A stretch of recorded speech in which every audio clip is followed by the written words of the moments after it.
Ma'am UGC net देना किसको चाहिए? If nothing else pans out, अगर कुछ भी नहीं हुआ तो आई हैव दिस। आपको रिसर्च में अगर यूनिवर्सिटी में पढ़ाने के साथ साथ आप इन्वॉल्व हो रहे हो तो वो एक अच्छा सोर्स ऑफ इनकम भी हो जाता है और आपके लिए एक अच्छा नाम कमाने का मौका भी होता है। कोई तुम्हें 60, 70, 80,000 क्यों देगा if you do not have the minimum qualification? Form का कॉस्ट कम है, नेगेटिव मार्किंग नहीं है, ऑलरेडी प्रिपरेशन कर ही रहे हो।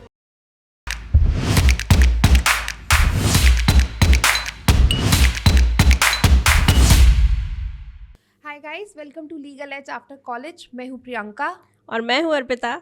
आज के इस वीडियो में हम बात करने वाले हैं कि यूजीसी नेट किसको देना चाहिए। अब देखो, ये वाला वीडियो ना एलिजिबिलिटी का वीडियो नहीं है कि कब आप एलिजिबल होगे यूजीसी नेट के लिए या कब नहीं होगे। दिस इज मोर अबाउट कि किस किस को इस एग्जाम में पार्टिसिपेट करना चाहिए, किस किस को ये एग्जाम देना चाहिए और इसके फायदे क्या है। ठीक है, इट इज़ दैट वीडियो। तो एलिजिबिलिटी अगर ढूंढ रहे हो तो वो प्रियंका मैम बताएंगी। तो मैम यूजीसी नेट बेसिकली आपके हिसाब से देना किसको चाहिए? पहले तो एलिजिबिलिटी बताओ। भाई एलिजिबिलिटी के लिए इट्स वेरी इंपॉर्टेंट कि मास्टर्स या तो फाइनल ईयर में हो एलएलएम के या फिर एलएलएम पूरा कर चुके हो। उसके बाद अगर फाइनल ईयर में हो तो भी यूजीसी नेट दे सकते हो, कोई मना नहीं करेगा तुम्हें। अगर 1 ईयर का ही है तो उस साल दे सकते हैं। ठीक है। जी मैम, यूजीसी नेट देना किसको चाहिए? हर उस पर्सन को देना चाहिए who is preparing for any competitive exam in law domain. अगर आप लॉ, मतलब मैं सिर्फ लॉ के ही यूजीसी नेट की बात कर रही हूँ, ठीक है। तो अगर तुम लॉ कर रहे हो और किसी कॉम्पिटिटिव एग्जाम की तैयारी कर रहे हो, बीट एनी कॉम्पिटिटिव एग्जाम, चाहे आप जुडिशरी की तैयारी कर रहे हो, चाहे बैंकिंग ऑफिसर की तैयारी कर रहे हो, चाहे आप किसी और लॉ ऑफिसर की तैयारी कर रहे हो, if you are preparing for any competitive exam तो आपको यूजीसी नेट दे ही देना चाहिए। It is very important. And पता है इससे हेल्प क्या होता है? इससे हेल्प ये होता है कि आपके बैक ऑफ द माइंड में ना एक बहुत अच्छा क्लैरिटी रहता है एंड बहुत सपोर्ट रहता है आपको इस क्वालिफिकेशन का कि if nothing else pans out, अगर कुछ भी नहीं हुआ तो I have this. I can always go to teaching, I can always be an assistant professor of law. तो बिना सर्टिफिकेट के कहीं भी पढ़ाना is basically next to impossible. हाँ, मतलब आप, ऐसा बिल्कुल नहीं है कि यूजीसी नेट के बिना आप असिस्टेंट प्रोफेसर नहीं बन सकते। देखो, ये मिनिमम एलिजिबिलिटी क्राइटेरिया है, ठीक है। तुम्हें अगर किसी अच्छी जगह पढ़ाना है तो तुम्हें यूजीसी नेट की ज़रूरत है। अगर तुम्हें किसी अच्छी जगह नहीं पढ़ाना है, कोई लोकल यूनिवर्सिटी है, कोई ऐसी जगह है, छोटी सी जगह है जहाँ से तुम यूजीसी नेट की तैयारी कर रहे हो, अगर वैसी सी जगह से कर रहे हो ना, तो पता है वो कितनी तनख्वाह देते हैं? पता है 10,000, 15,000। मैम मेरी फ्रेंड है जिसने अपना मास्टर्स अब्रॉड से पूरा किया है। हाँ। और recently UP state forensic science university से नोटिफिकेशन आया था। लंदन स्कूल ऑफ इकोनॉमिक्स से मास्टर्स करने के बाद भी सिलेक्शन नहीं हुआ क्योंकि उसके पास यूजीसी नेट नहीं था। तो जहाँ भी स्टेट यूनिवर्सिटीज़ की बात आ जाती है, और with a handsome salary. Exactly, मतलब कोई तुम्हें 60, 70, 80,000 क्यों देगा if you do not have the minimum qualification for the job, right. तो यूजीसी नेट मिनिमम क्वालिफिकेशन है, ये तो आपके पास होनी ही चाहिए for assistant professor. Which is why अगर आप किसी भी गवर्नमेंट एग्जाम की तैयारी कर रहे हो, किसी कॉम्पिटिटिव एग्जाम की तैयारी कर रहे हो, तो ये करके रख लो, क्योंकि इसके बाद ना बहुत ज़्यादा जॉब ढूंढने की ज़रूरत नहीं पड़ती फिर, right. Apart from job, UGC का रिसेंटली नोटिफिकेशन भी आया था कि अब बहुत सारी यूनिवर्सिटीज पीएचडी का अपना एग्जाम कंडक्ट नहीं करवाएंगी और यूजीसी नेट के स्कोर पे आपको पीएचडी में भी एडमिशन मिल जाएगा। एग्जैक्टली। तो अगर आप एलएलएम के बाद पीएचडी भी करना चाहते हो, मतलब अगर आप रिसर्च में जाना चाहते हो and you want to pursue PhD, तो उसके लिए भी यूजीसी नेट तो आपको देना ही पड़ेगा। वो तो देना ही पड़ेगा। आई रिमेंबर जब मैंने एनरोल किया था पीएचडी में, बाय द वे मैं छोड़ चुकी हूँ, ठीक है, तो मुझे सवाल मत पूछना मेरी पीएचडी के बारे में। तो जब मैंने एनरोल किया था तो I did not need to give the exam. मुझे एग्ज़ाम देने की ज़रूरत नहीं पड़ी थी, मेरा यूजीसी नेट क्लियर था। That was my qualification for PhD as well. NLIU is very good in that, to be very honest. मेरा NLIU मैंने से था IIT PhD। खड़गपुर का एंट्रेंस दिया है, इंटरव्यू तक दिया है। मैंने RJNLU का एंट्रेंस दिया है, मैंने IIT NLU दिल्ली का एंट्रेंस दिया है PhD के लिए, क्योंकि जब तक यूजीसी का नोटिफिकेशन नहीं आया था, ये सारी यूनिवर्सिटी अपने अपने एंट्रेंस लेती थी। थैंक्स टू द यूजीसी ये नोटिफिकेशन निकालने के लिए कि अब एंट्रेंस नहीं देना पड़ेगा, but then you need to have a very good score in UGC NET. हाँ, मतलब क्वालिफिकेशन चाहिए, यूजीसी नेट क्वालिफाइड हो आप। हाँ, इतना चाहिए, उतना इम्पोर्टेंट है। पे स्केल में काफी फर्क आ जाता है। एग्जैक्टली। तो वही कि तुम छोटी प्राइवेट यूनिवर्सिटी में जाओगे जहाँ तुम्हें 10 to 15,000 पर मंथ देंगे। एंड मुझे इतना गुस्सा आता है ना जब ऐसी यूनिवर्सिटीज़ जब कहती हैं कि 10 से 15,000।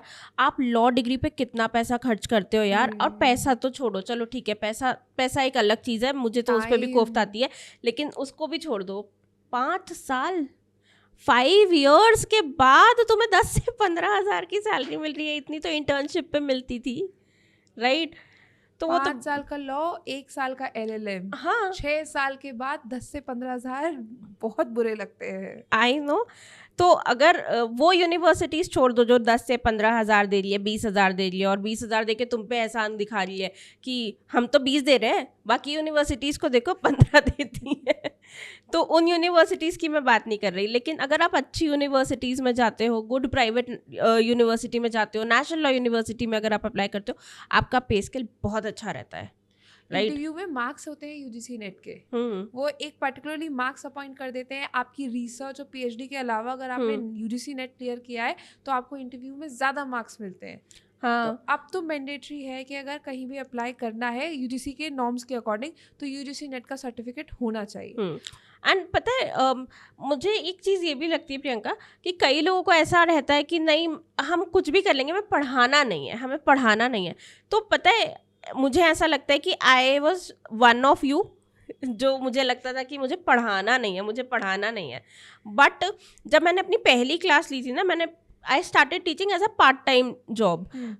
मैं अपनी जुडिशरी की तैयारी के साथ साथ I wanted to do something, have some money in my hand, and I started enjoying, and oh my god, this job is so satisfactory।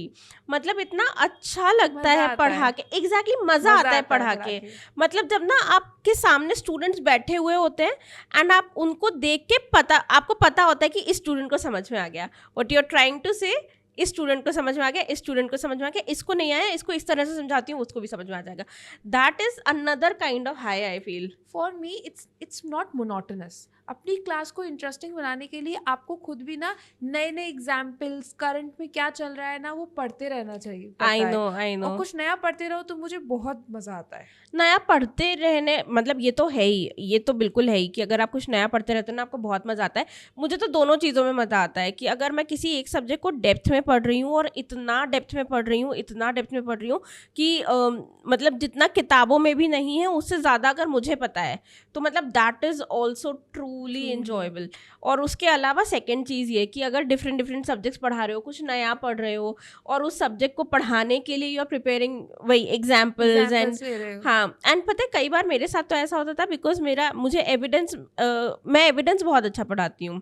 I teach evidence law very good. तो अगर मुझे evidence पढ़ाना है तो मेरे दिमाग में ना वही चलता रहता है।